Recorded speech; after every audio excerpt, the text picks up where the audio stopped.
नमस्कार देवी और देवताओं, मैं अजीत आपका स्वागत करता हूं आपके अपने चैनल कंप्यूटर बाबा पर। और आज की इस वीडियो में हम लोग बात करने वाले हैं कि प्रॉमिस और ऑब्जर्वेबल में डिफरेंस क्या होता है। बहुत सारे लोग इन्हें सेम चीज समझते हैं, लेकिन आइडिया जो है वो सिमिलर हो सकता है, लेकिन इन दोनों के अंदर बहुत बड़ा डिफरेंस है। दोनों बहुत ही अलग अलग चीज है।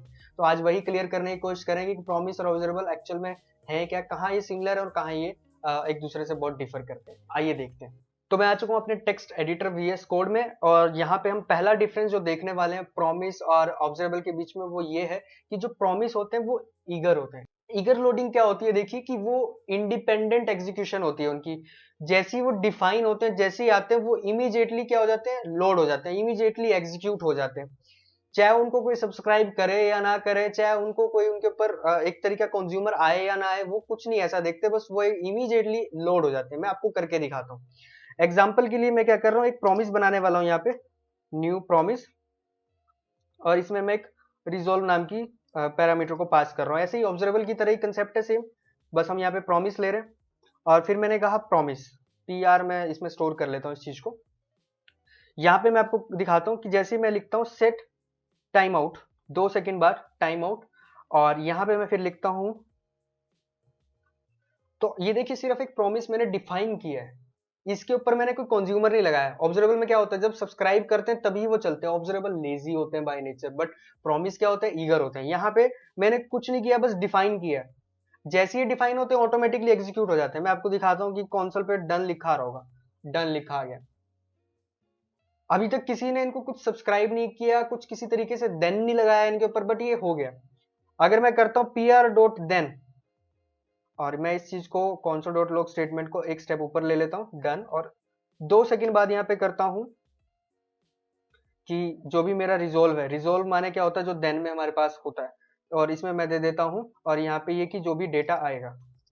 तो देखेंगे आप कि 2 सेकंड बाद वो रिजोल्व हो रहा है, मतलब नीचे वाली चीज को कॉल हो रहा है, बट वो जो अंदर की एग्जीक्यूशन है वो स्टार्ट हो ही चुकी है। डन पहले लिखा आ रहा होगा, डन 2 सेकंड बाद क्या लिखा आएगा, वहां पे हमारा येप लिखा आ रहा है। तो माने कि अगर कोई करे या ना करे, मैं इसको अगर ये भी नहीं करता हूँ, मान लीजिए मैंने रिजोल्व कर दिया सिंपल, तब भी ये क्या हो चुका है, 2 सेकंड बाद वो रिजोल्व हो चुका होगा। और अगर मैं यहाँ पे अब करता हूँ सेट टाइम आउट, और यहाँ ये करता हूँ कि 4 सेकंड बाद देन करना, तो इसका मतलब ये होगा कि पहले तो डन, वो अंदर वाली चीज एग्जीक्यूट हो चुकी होगी, और 2 सेकंड बाद वो ये भी हो चुका होगा। जैसे 4 सेकंड वाली खेल नीचे चलेगा, 4 सेकंड बाद उसको पहले से ही मिला हो चुका होगा ये डन,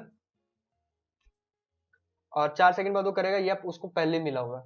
होना क्या चाहिए था कि जब डन करूं तभी वो सेट टाइम आउट, तभी वो अंदर वाली चीज चले, बट यहाँ पे तो पहले से ही वो चीज चल चुकी है। अब आते हैं ऑब्जर्वेबल के केस में, सेम चीज को देखते हैं करके। ये लेजी है, जब तक इन्हें कोई बुलाए ना तब तक ये कुछ नहीं करते हैं। ये डन वाली चीज पहले से लिखी नहीं आ रही होगी वहां पे, लिखी नहीं आ रही है। यही प्रॉमिस और इसमें डिफरेंस है ऑब्जर्वेबल में, कि ऑब्जर्वेबल लेजी होते हैं। जब इनको मैं सब्सक्राइब करूंगा ना, जैसे ही मैंने इनको सब्सक्राइब किया console डॉट लॉग, डायरेक्टली मैं इसमें पास कर देता हूँ कि ये मेरा ऑब्जर्वर फंक्शन है।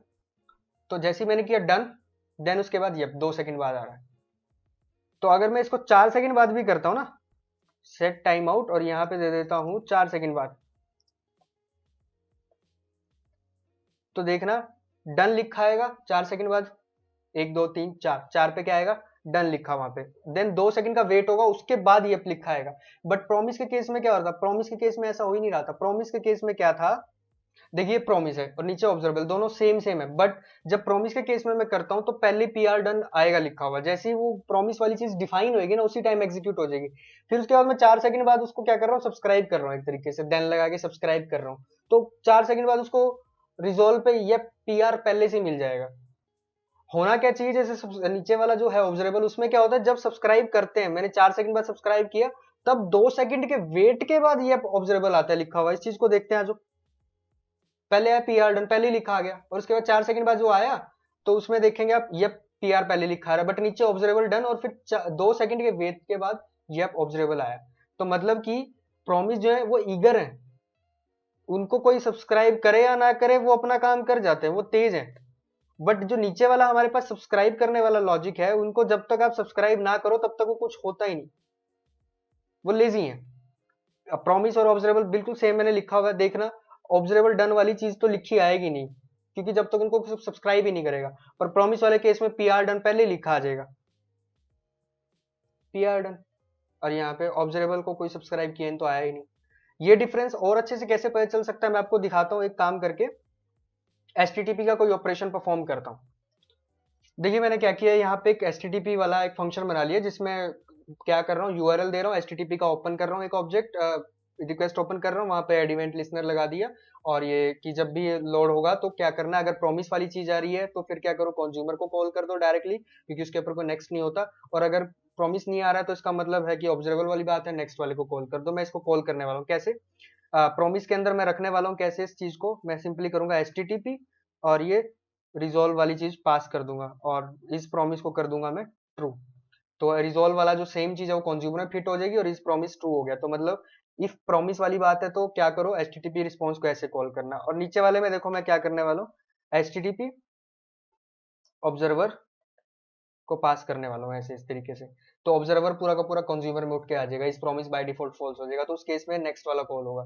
तो अभी आप देखोगे जो हमारा, इसको मैं ऐसे भी दे देता हूँ यहाँ पे, console.log स्टार्टिंग प्रॉमिस, और यहाँ वाले में मैं दे देता हूँ console.log स्टार्टिंग। तो आप देखेंगे जो प्रॉमिस वाला चीज है वो जैसी डिफाइंड है, उसका कोई अभी तक सब्सक्रिप्शन नहीं लगाया, कोई देन नहीं लगाया, वो पहली कॉल हो जाएगा सारा। लेकिन ऑब्जर्वेबल वाला कॉल नहीं होगा। और नेटवर्क पे हम रिक्वेस्ट भी देख पाएंगे कि जैसी वो कॉल होगा तो HTTP वाला वो सारी चीज चल चुकी होगी अंदर वाली सारी।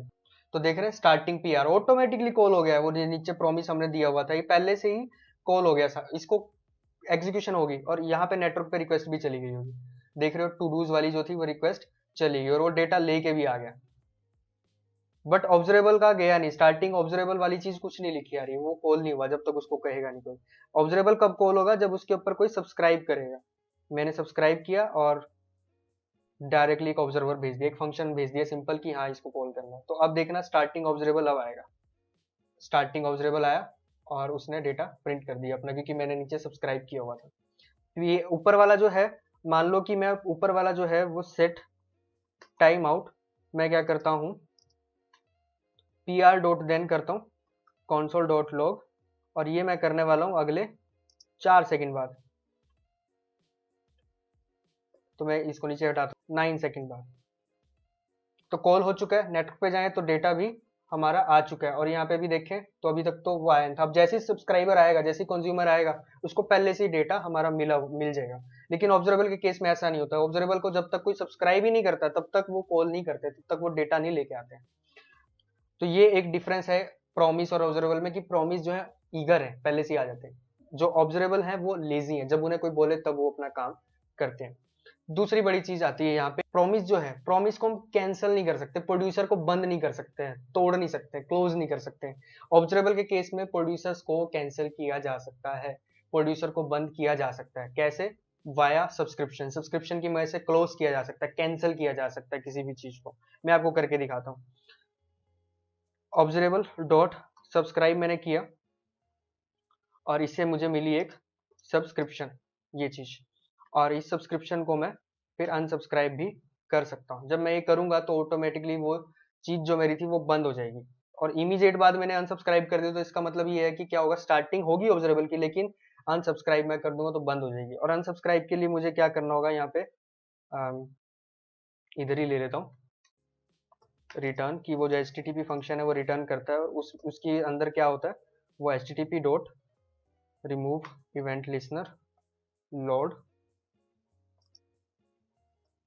तो ये चीज बंद कर दो, और अबोर्ट कि मैं ऑपरेशन को अबोर्ट करना चाहता हूँ, इमीडिएटली अबोर्ट। तो ऑब्जरेबल में जो है वो कैंसलेशन का लॉजिक हम दे सकते हैं, अनसब्सक्राइब कर सकते हैं उस चीज को कि भाई मुझे वो चीज नहीं चाहिए, मुझे वो चीज खत्म करनी है। बट प्रॉमिस में ऐसा नहीं कर सकते हम। मैं आपको दिखाता हूँ, स्टार्टिंग PR स्टार्टिंग ऑब्जरेबल। तो ऑब्जरेबल स्टार्ट तो ही, लेकिन उसको हमने कैंसिल कर दिया कि मुझे नहीं चाहिए। बट प्रॉमिस के केस में कोई ऐसा इस तरीके का मैकेनिज्म है ही नहीं कि आप यहाँ से कुछ रिटर्न करके आप ऐसा कुछ कर सको, यहाँ से कुछ कैंसलेशन लॉजिक आप लगा सको, ऐसा आप कर ही नहीं सकते हो प्रॉमिस के केस में, बिल्कुल भी पॉसिबिलिटी नहीं। प्रॉमिस क्या है, एक तरीके का ईगर लोडिंग है, वो पहले लोड हो जाता है, तो हमारे पास कोई तरीका ही नहीं है उस चीज को कैंसिल करने, रोकने का या कुछ भी करने का, हम कर ही नहीं सकते उस तरीके से।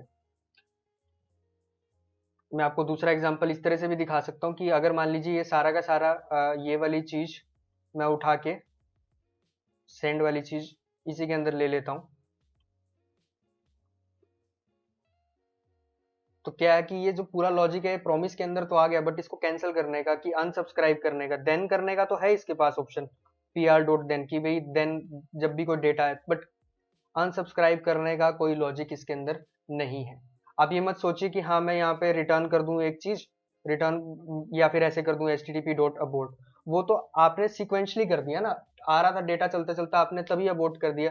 बट कंज्यूमर के पास कोई था ही नहीं तरीका, कंज्यूमर इसमें कोई कर ही नहीं सकता। ऑब्जर्वेबल के पास, कंज्यूमर के पास है कि वो ऑब्जर्वेबल डॉट क्या कर सकता है, ऑब्जर्व सब्सक्रिप्शन जो आती है उसको अनसब्सक्राइब कर सकता है। कंज्यूमर चाहे अपनी मर्जी से कभी भी अनसब्सक्राइब कर सकता है।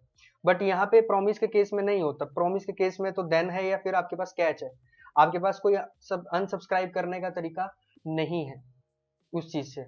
ये बात सिर्फ इसी के ऊपर नहीं है, इंटरवल चल रहा है कुछ भी चल रहा हो, हाँ आप अंदर ही अंदर यहाँ पे कुछ भी जैसा मर्जी कर दो प्रॉमिस के अंदर, बट प्रॉमिस को जो यूज कर रहा है कंज्यूमर है उसके पास कोई तरीका नहीं है अनसब्सक्राइब करने का या फिर कैंसिल करने का या कुछ ऐसा करने का, है ही नहीं कोई तरीका। ऑब्जर्वेबल के पास तरीका है कि वो आपको एक ऑप्शन देता है अनसब्सक्राइब करने का कि जैसा आप चाहो, कंज्यूमर अपनी मर्जी से कर सकता है।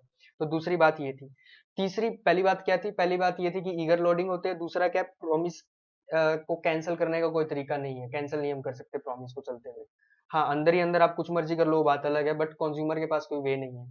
तीसरी चीज है, प्रॉमिस जो है वो सिंगल वैल्यू इमिट कर सकते हैं, एक बार में एक ही वैल्यू कर सकते हैं। बट जो हमारे पास ऑब्जर्वेबल है वो मल्टी वैल्यूज इमिट कर सकते हैं, वो स्ट्रीम दे सकते हैं। प्रॉमिस सिर्फ एक ही बार एक डेटा दे सकता है। कैसे, मैं करके दिखाता हूँ आपको।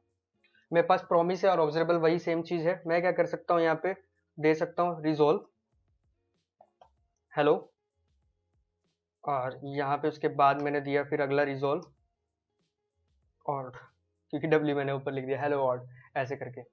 तो ये मल्टीकास्टेड नहीं है, प्रॉमिस में सिर्फ एक ही टाइम रिजोल्व होता है, बाद में रिजोल्व करोगे अगली वैल्यू आपको नहीं मिलेगी। बट अगर मैं यही सेम चीज करूं ऑब्जर्वर के साथ, ऑब्जर्वेबल्स कंसेप्ट में, मैं यहाँ पे दे दूं कि फर्स्ट, देन उसके बाद अगला मैं कर देता हूँ सेकंड, यहीं पे सेम चीज। तो आपके पास ऑप्शन है कि आप मल्टी वैल्यूज कर सकते हो। अगर मैं आपको pr.then करके दिखाऊं, pr.then डायरेक्टली मैं यहाँ कॉन्सोल लॉग कर रहा हूँ ऑब्जेक्ट पास करके। अगर आपको पता नहीं है मैं कैसे कर रहा हूँ कॉन्सोल लॉग डायरेक्टली, तो एक्चुअल में कॉन्सोल लॉग एक फंक्शन ही तो है, फंक्शन ही मैं पास कर रहा हूँ देन में कि ये वाला फंक्शन कॉल करना है। तो पीआर का एक बार देखते हैं, हेलो लिखा है सिर्फ, वर्ड नहीं लिखा है। यही सेम चीज करके देखते हैं ऑब्जर्वेबल के साथ, ऑब्जर्वेबल डॉट सब्सक्राइब, और यहाँ पे मैंने एक नेक्स्ट फंक्शन भेज दिया और मैंने कहा नेक्स्ट फंक्शन जो मेरा है वो कॉन्सोल लॉग ही है, फर्स्ट सेकंड मल्टी वैल्यूज को भेज सकता है। लेकिन ऑब्जर्वेबल के प्रॉमिस के केस में ऐसा नहीं है, सिंगल वैल्यू भेज सकता है। अगर आप देखें यहाँ पे आउटपुट तो पहले फर्स्ट सेकंड आया देन हेलो आया, प्रॉमिस बाद में आया, इवन दो हमने पहले ही देन लगाया था। तो अगर इस चीज को आप जानना चाहते हैं कि ऐसा क्यों हुआ, हमने वो स्टेटमेंट पहले लगाई लेकिन वो बाद में, तो जरूर मैं कभी जावास्क्रिप्ट पे उस पर वीडियो बनाऊंगा। ये माइक्रो टास्क के ऊपर बात होती है कि माइक्रो टास्क इवेंट क्यों के अंदर कैसे होते हैं, तो कभी उस पर वीडियो फिर हम देखेंगे। तो तीन चीजें, ईगर लोडेड होता है प्रॉमिस, और दूसरा उसको कैंसिल नहीं कर सकते हो आप किसी भी तरीके से, और तीसरी चीज ये है कि आपके पास, मतलब कैंसिल करने का मतलब ये है कि कंज्यूमर के पास कोई तरीका नहीं है उसको कैंसिल करने का, खुद में अंदर अंदर जो मर्जी कर लो आप, वो बात अलग है। तीसरी बड़ी बात ये है कि मल्टीपल वैल्यूज आप ऑब्जर्वेबल से भेज सकते हो, लेकिन प्रॉमिस से सिर्फ एक टाइम पे एक वैल्यूज ही भेज सकते हो।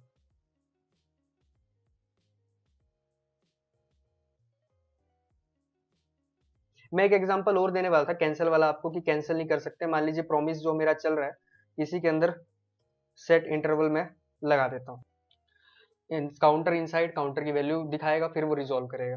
आपको पता है रिजोल्व एक ही बार होगा, बेशक वो चीज चलती रहेगी लेकिन रिजोल्व एक ही बार होता है, एक ही वैल्यू देता है।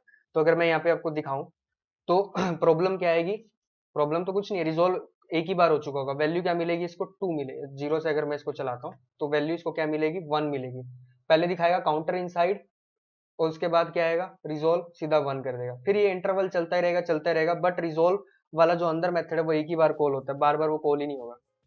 Counter inside 1, counter inside 2, counter inside 2, ये अंदर वाला चल रहा है, लेकिन बाहर वाला जो रिजोल्व वाली चीज थी, वो रिजोल्व वाली बेशक वो कॉल कर रहा होगा बार बार इसको, बट वही है प्रॉमिस मल्टी वैल्यूज नहीं दे सकते। तो नीचे वाला देन जो है वो मल्टी वैल्यूज एक्सेप्ट नहीं कर पाएगा, क्योंकि लॉजिक ही इस तरह का प्रॉमिस का कि वो मल्टी वैल्यू भेज ही नहीं सकते, इवन दो आप रिजोल्व कितनी मार्क कॉल कर लो। तो यहीं पे मेमोरी लीक भी आ जाता है। मेमोरी लीक यही तो है कि पहली बात तो ये कि ईगर लोडिंग थी, पहले ही चल पड़ा वो काउंटर इनसाइड 1, फिर बाद में नीचे की तरफ 1 आया और ये चली जा रहा है, चली जा रहा है, चली जा रहा है। आपके पास कोई तरीका नहीं है इस चीज को स्टॉप करने का। ये कंज्यूमर है, ये देन वाला जो बंदा है कंज्यूमर है, इसके पास तरीका ही नहीं है, इसको कोई सब्सक्रिप्शन थोड़ी ना मिलती है कि यहाँ पे सब्सक्रिप्शन मिल जाए और इसकी वजह से ये अनसब्सक्राइब कर दे ना, कर ही नहीं सकता है। हाँ, इंटरनली आप यहाँ पे जो मर्जी करते रहो वो बात अलग है, बट इस कंज्यूमर को कोई सब्सक्रिप्शन नहीं है जिसको कैंसिल कर सके। और अगर मैं ये चीज यहाँ से हटा दूं तो कभी मुझे पता ही नहीं चल पाएगा कि बैकग्राउंड में इंटरवल चली जा रहा है, चली जा रहा है, चली जा रहा है। मेरे को लगेगा एक ही बार इमिट हुई वैल्यू, इमिट होगी, बट बैकग्राउंड में वो चली जा रहा है, चली जा रहा है, चली जा रहा है, कॉल हो ही जा रही है, हो ही जा रही है, इंटरवल को कॉल हो ही जा रही है, कॉल हो जा रही है। वो रिजोल्व को बार बार कॉल कर रहा है, बट रिजोल्व ने पिछली बार एक ही बार वैल्यू दे दी थी, वही दे दी थी, तो कैंसलेशन यहाँ पे पॉसिबल नहीं है। बट यही सेम चीज मैंने ऑब्जर्वेबल में आपको दिखाई, वो कैंसिल कर सकते हैं अपने आप को, अनसब्सक्राइब का लॉजिक है। तो इस तरह का ये मेमोरी लीक बहुत हो जाती है, लोग ऐसा कर देते हैं काम, और ये बैकग्राउंड में चलती रहती है, उन्हें लगता है एक ही बार रिजोल्व हुआ है। हाँ, रिजोल्व एक ही बार हुआ है, लेकिन वो चीज चल रही है। तो आई होप कि आपको इसमें काफी कुछ सीखने को मिला होगा, प्रॉमिस और ऑब्जर्वेबल का डिफरेंस पता चला होगा। अगर आप चाहते हैं मैं जावास्क्रिप्ट के टॉपिक्स के बारे में वीडियो बनाऊं, माइक्रो टास्क क्या होता है, माइक्रो क्यू किसको बोलते हैं, एक तरीके से हम इवेंट क्यू के, ये सब चीजों के बारे में डिस्कशन चाहते हो तो कमेंट में लिखें, मैं जरूर वीडियोस बनाने की कोशिश करूंगा। ये था हमारा ऑब्जर्वेबल और प्रॉमिस का डिफरेंस। पिछली वीडियो में हमने ऑब्जर्वेबल को स्टार्ट किया कि आरएक्सजेएस लाइब्रेरी की मदद से कैसे करते हैं। आगे की वीडियो जो आएंगी वो एग्जांपल के लिए आएंगी, प्रैक्टिकल एप्लीकेशन पे आएंगी कि किस तरीके से आप ऑब्जर्वेबल को यूज कर सकते हैं, रिएक्टिवली अपनी यूआई कैसे बना सकते हैं, कैसे इसका इस्तेमाल कर सकते हैं, कहाँ कहाँ ये हो सकता है। आज के लिए इतना ही, मिलते हैं जल्दी नेक्स्ट वीडियो में। वीडियो को जरूर लाइक करें, शेयर करें, चैनल को सब्सक्राइब करें, बेल आइकन जरूर दबाएं ताकि आपको नोटिफिकेशन आती रहे। मैं ऐसे ही आता रहूँ ऑसम कंटेंट के साथ। वीडियो देखने के लिए आपका बहुत बहुत धन्यवाद।